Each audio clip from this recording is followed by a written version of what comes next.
बात करेंगे आज की वीडियो में एक और टीचिंग वैकेंसी को लेकर। ये वैकेंसी है वो आप लोगों के चंडीगढ़ में टीजीटी पोस्ट के लिए है और काफी टाइम से वेटेड थी ये वैकेंसी। तो फाइनली आज इसके ऑफिशियल वेबसाइट पर हम लोगों को ये जो वैकेंसी है इसका नोटिफिकेशन देखने को मिला है।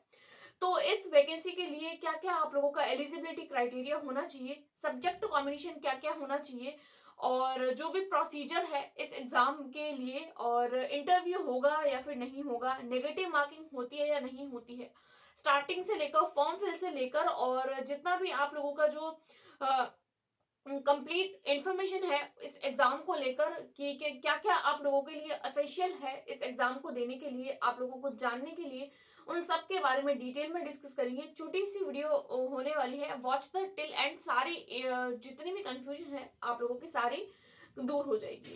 तो फिर चलिए बिना किसी देरी के वीडियो को स्टार्ट करते हैं।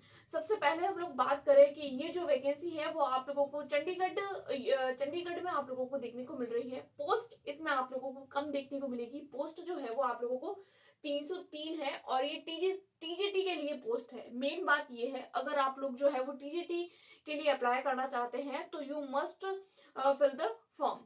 उसके बाद में बात करते हैं क्या डेट है इस फॉर्म को फिल करने की। तो ये जो डेट है वो फॉर्म फिल करने की 26 से आप लोगों के स्टार्ट हो जाएगी, 26 फेब से, और 18/3 तक आप लोग जो है वो इस फॉर्म को फिल कर सकते हैं। आप लोगों के पास में जो है वो 25 से 26 दिन है। इस टाइम पे आप लोग आराम से जितना भी आप लोगों के जो है वो डॉक्यूमेंट्स, इंपॉर्टेंट डॉक्यूमेंट्स है, उसको ध्यान में रखते हुए आप लोग फॉर्म फिल कर सकते हैं। बात करेंगे इस एग्जाम के लिए एलिजिबिलिटी क्राइटेरिया की कि क्या क्या एलिजिबिलिटी आप लोगों को इस एग्जाम के लिए चाहिए। और सबसे पहले तो मैं बात करूं, ये टीजीटी पोस्ट के लिए है तो ऑब्वियसली आप लोगों का ग्रेजुएशन होना जरूरी है। तो आप लोगों के 10th 12th graduation BEd plus CTET, ये तो अगर आप लोग टीजीटी पोस्ट के लिए दे रही हैं। और अगर आप लोग टीचिंग से रिगार्डिंग है तो आप लोगों को पता होगा कि टीजीटी पोस्ट के लिए ये सारी चीजें आप लोगों के लिए जो होती है वो मोस्ट असेंशियल होती है। सबसे पहले अगर मैं बात करूं ग्रेजुएशन की, तो ग्रेजुएशन आप लोगों के पास में होना चाहिए और ये जो ग्रेजुएशन है वो आप लोगों का 50% मार्क के साथ में कंप्लीट होना चाहिए। उसके साथ में आप लोगों की बीएड होनी चाहिए और बीएड भी आप लोगों की 50% के साथ में कंप्लीट होनी चाहिए। अगर आप लोगों ने बीएड नहीं किया है, लेकिन अगर आप लोगों ने 4 year integrated course like BA BEd किया है, बीकॉम बीएड किया है, या फिर अगर आप लोगों ने बीएससी बीएड किया है, तो फिर आप लोग भी जो है वो फॉर्म फिल कर सकते हैं। यानी कि अगर आप लोगों ने अलग से ग्रेजुएशन प्लस बीएड करा है तो भी आप लोग फॉर्म फिल कर सकते हैं। और अगर आप लोगों ने इंटीग्रेटेड कोर्स रखा है तो आप भी इस एग्जाम के लिए अपियर हो सकते हैं। उसके बाद में बात करें टीजीटी के लिए है, तो आप लोगों को सीटेट का पेपर 2 चाहिए, सीटेट का पेपर 2। और अभी जनवरी में जिन जिन कैंडिडेट्स ने सीटेट का पेपर दिया है तो वो लोग भी इस एग्जाम के लिए अप्लाई कर सकते हैं। उसके बाद में बात करें इस एग्जाम के लिए एक असेंशियल क्वालिफिकेशन आप लोगों के पास में होनी चाहिए, वो होती है आईसीटी का एक सीसीई का 18 आवर का कोर्स होता है, वो आप लोगों के पास में जो है वो कंपलसरी, उसका सर्टिफिकेट होना कंपलसरी है। अदरवाइज आप इस एग्जाम के लिए फॉर्म फिल नहीं कर सकते हैं। इसका जो स्किल कोर्स होता है कंप्यूटर कोर्स की है, ये एक नॉर्मल कंप्यूटर कोर्स है, 18 आवर्स का होता है, जो आप लोगों के पास में होना चाहिए। तो ये कुछ कुछ एलिजिबिलिटी थी। अगर आप लोग इस एलिजिबिलिटी को फुलफिल कर रहे हैं तो you should apply the form. And golden opportunity है ऑल कैंडिडेट्स के लिए जो सीटेट जो है वो जो है वो कंप्लीट कर चुके हैं, अपने सीटेट का एग्जाम जो है उसको क्वालिफाई कर चुके हैं। अब हम लोग बात करेंगे सब्जेक्ट कॉम्बिनेशन की कि इस एग्जाम के लिए सब्जेक्ट कॉम्बिनेशन क्या रहने वाला है। तो देखिए सब्जेक्ट कॉम्बिनेशन जो है, सबसे पहले हम लोग बात करेंगे नॉन मेडिकल फील्ड में कि टीजीटी में जो नॉन मेडिकल फील्ड होते हैं तो उसमें आप लोगों को ग्रेजुएशन के लिए कौन कौन से सब्जेक्ट होने कंपलसरी है। यानी कि अगर आप लोगों की ग्रेजुएशन में फिजिक्स था, केमिस्ट्री था, साथ साथ में अगर आप लोगों के मैथ्स था, और बीएड आप लोगों के अगर साइंस मैथ्स के लिए था, तो फिर आप लोग नॉन मेडिकल जो फील्ड है उसमें आप लोग अप्लाई कर सकते हैं।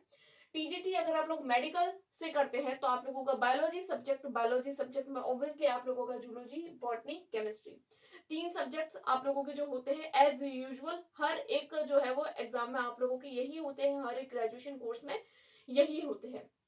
साथ में बीएड जिसमें आप लोगों का साइंस होना जरूरी है।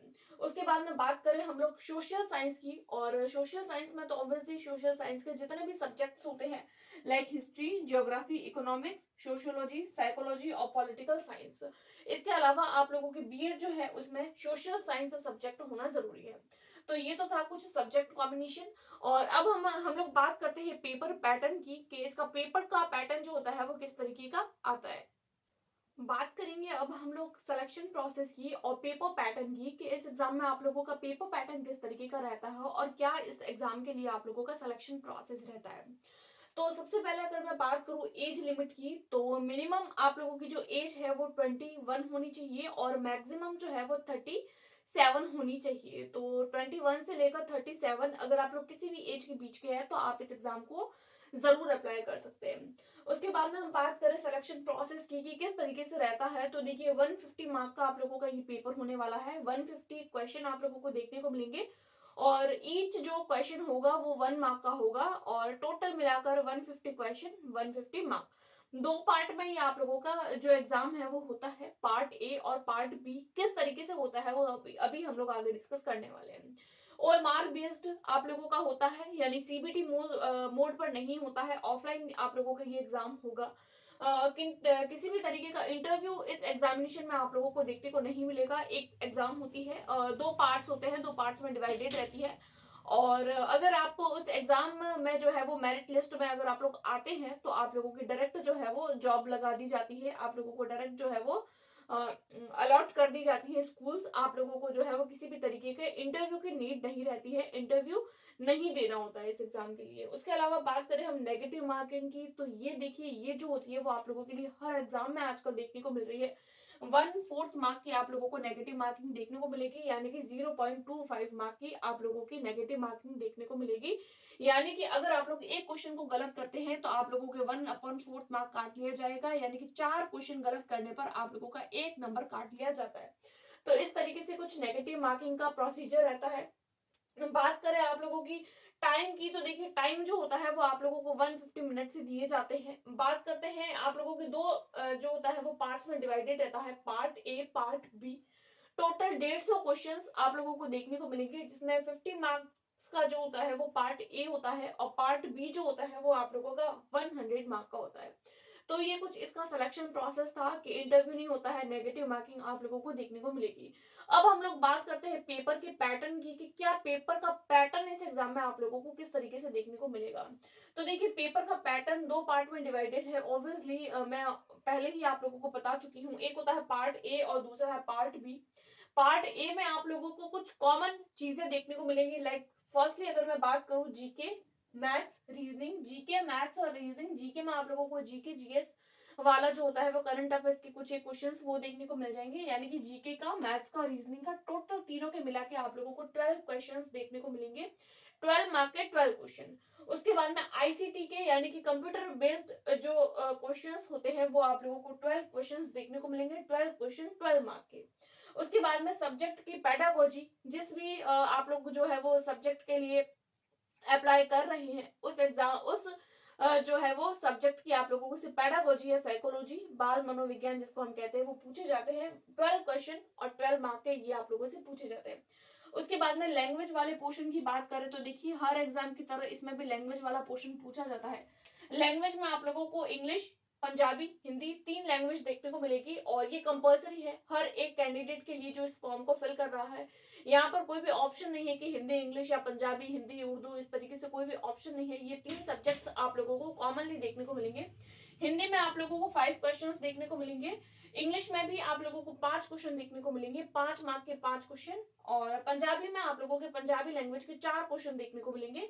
इसी तरीके से तीनों लैंग्वेजेस मिला के आप लोगों के टोटल 14 क्वेश्चन 14 मार्क के देखने को मिल जाएंगे। तो इस तरीके से ये वाला पार्ट 1 वाला पोर्शन जो है वो आप लोगों को 50 मार्क का देखने को मिलेगा। अब हम लोग बात करते हैं पार्ट 2 की, कि पार्ट 2 किस तरीके से डिवाइडेड रहता है। तो पार्ट 2 में आप लोगों को 100 क्वेश्चंस पूछे जाते हैं 100 मार्क के। और ये जो पार्ट बी है उसमें आप लोगों को सब्जेक्ट स्पेसिफिक जो भी क्वेश्चंस होते हैं वो पूछे जाते हैं। जो भी आपका सब्जेक्ट है ग्रेजुएशन में, जो भी आप लोगों ने सब्जेक्ट ले रखा था या फिर जिस पोस्ट के लिए आप लोग अप्लाई करना चाहते हैं उस सब्जेक्ट से रिगार्डिंग जो क्वेश्चंस होते हैं वो आप लोगों से 100 मार्क के पूछे जाएंगे। उसके बाद में बात करें हम लोग क्वालिफाइंग की, तो 40% मार्क जो होता है वो आप लोगों को हर एक पोर्शन में 40% मार्क लाना जो है वो जरूरी है, क्योंकि मेरिट जो होती है वो ए और बी यानी कि पार्ट ए और पार्ट बी दोनों को मिलाकर बनाई जाती है। यहाँ ऐसा कोई सिस्टम नहीं है कि पार्ट ए सिर्फ क्वालिफाइंग है और मेरिट सिर्फ बी के हिसाब से बनती है, ऐसा नहीं है। पार्ट ए और पार्ट बी दोनों के जो मार्क्स होते हैं उसको मर्ज कर लिया जाता है, और मर्ज कर लेने के बाद में दोनों को मिला के, दोनों के मार्क्स को मिला के जो है आप लोगों के लिए मेरिट बनाई जाती है। तो दोनों पार्ट्स जो है वो इक्वली इम्पोर्टेंट है और आप लोग तैयारी कर सकते हैं इस एग्जाम की। तो ये कुछ-कुछ बातें थी चंडीगढ़ वैकेंसी टीजीटी पोस्ट के लिए। बहुत कम पोस्ट है, आप लोग ऐसे मत सोचिए कि कम पोस्ट है, फॉर्म फिल करें या नहीं करें। कम पोस्ट है तो क्या हुआ, अगर आप लोग तैयारी अच्छी कर रहे हैं तो पोस्ट आप लोगों के लिए मैटर ही नहीं करती है। और इसके अलावा अगर कोई भी टीचिंग एग्जाम से रिगार्डिंग आप लोगों को किसी भी तरीके के इन्फॉर्मेशन चाहिए तो आप मुझे कमेंट कर सकते हैं। अगर आप लोगों को वीडियो पसंद आई है तो please like, subscribe and share. Thanks for watching.